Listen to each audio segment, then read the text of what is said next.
শান্তি। পিস 1899 সালে রিজলি manor, new ইয়র্কে রচিত। এটির অনুবাদ ব্রহ্মচারী পূর্ণ চৈতন্য।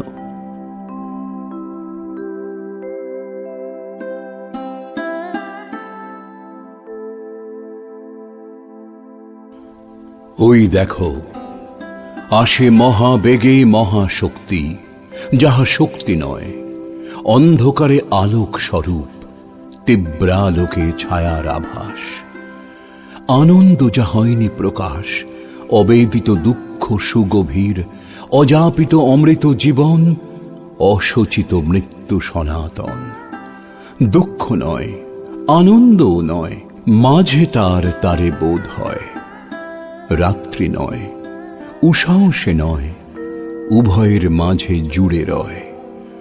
সঙ্গীতের মাঝে মধু সম, সুপবিত্র ছন্দ মাঝে জ্যোতি, নীরবতা কথার অন্তরে। মাঝে দুই রিপু তাড়নার, হৃদয়ের শান্ত ভাব সেজে। অদেখা সে সৌন্দর্য সম্ভার, সে যে প্রেম একাকী অদ্বয়।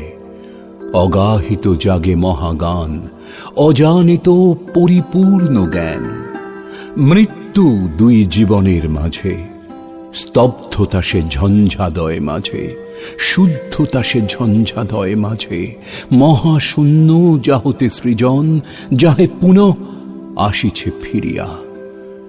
এরই লাগি ঝরে আঁখি জল, সারা বিশ্বে হাসি ছড়াবারে। এ যে শান্তি, লক্ষ্য জীবনের একমাত্র আশ্রয় নিশ্চয়।